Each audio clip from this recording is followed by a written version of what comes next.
जी, हुकूमत पंजाब ने लोगों की जायदादों पर जो कब्ज़े होते थे उन कब्ज़ों की रोकथाम के लिए एक कानून जो है गैर मनकूला मलकियती जायदाद पर एक आर्डीनेंस जो है वो जारी किया है, जिसके तहत अब हर शख्स जो है वो कमेटी के पास जाएगा और वो फिर आगे कमेटी जो है वो काम करेगी। अब कोई भी शख्स जो है वो किसी की जायदाद के ऊपर गैर कानूनी तौर पर कब्ज़ा नहीं कर सकता। ये एक आर्डीनेंस जो है वो जारी हो चुका है, जिस पर अब इम्प्लीमेंट जो है वो शुरू होने वाला है। और इसमें कुछ चीज़ें ऐसी सामने आ रही हैं जिनमें इस्लाहात की अभी ज़रूरत है। कमेटी के पास जब लोग जाएंगे तो वहाँ किस तरह जाना होगा, किस तरीके से जो है वो उनकी जो है वो दादरसी होगी, और जो केसेस अदालतों में भी चल रहे हैं क्या वो केस वापस हो जाएंगे या जो उनके जो मुद्दई हैं वो इस कमेटी से रब्ता कायम करेंगे। मेरे पास इस वक्त एडिशनल प्रोसिक्यूटर जनरल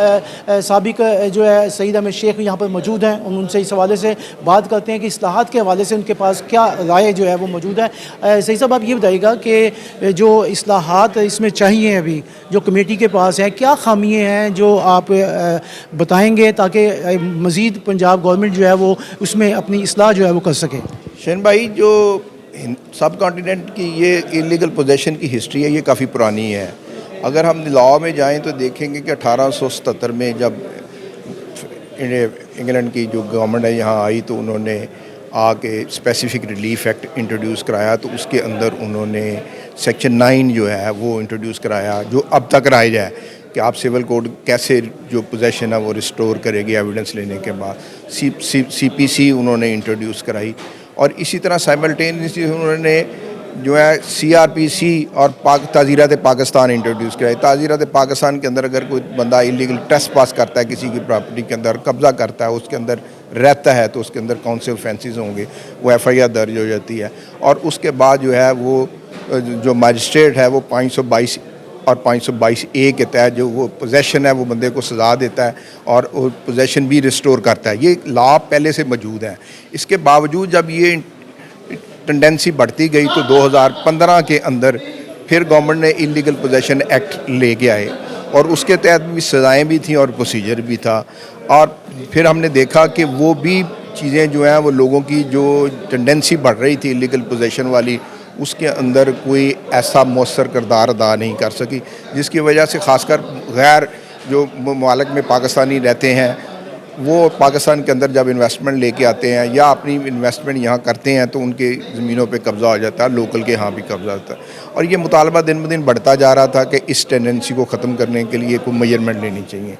तो गवर्नमेंट की ये बहुत अच्छी एफ़र्ट है। गवर्नमेंट ने एक कमेटी बनाई है डिप्टी कमिश्नर की सरबराही में इस लॉ के तहत, और उसके अंदर DPO हैं, उसके अंदर AC हैं, उसके अंदर DSP कंसर्न है। ये कमेटी और डिप्टी कमीशन कन्वीनर है, और जो कंसर्न बंदा है वो एप्लीकेशन जो है वो अपनी जाके डिप्टी कमिश्नर को देंगे, और डिप्टी कमिश्नर जो है इस कमेटी को जो इस एक्ट के अंदर जो है इंट्रोड्यूस कराई गई है उसको वो मार्क करेंगे, वो उसके ऊपर इंक्वायरी करेंगे, और उस कमेटी जो है वो 90 डेज़ के अंदर इसको डिसाइड करने की पाबंद होगी। अगर वो डिसाइड हो जाता है, अगर तो कोई डिसीजन हो जाता है, उसके अंदर कोई कंप्रोमाइज़ हो जाता है, रिकॉन्सिलेशन के अंदर ये चीज़ समझ आती है, तो वो कमेटी जो है वो ट्रिब्यूनल को भेज देगी कि इनके इस फैसले की रोशनी में जजमेंट डिग्री पास कर दे, जो गवर्नमेंट ने स्पेशल ट्रिब्यूनल इस एक्ट के तहत मुकर्रर की है। इसमें क्या इस्लाहात क्या चाहिए? मैं अर्ज़ करता हूँ, अगर वो नहीं होती तो कमिश्नर जो है कंसर्न डिवीज़न का वो उसके पीरियड को 90 डेज़ फर्दर एक्सटेंड कर सकता है।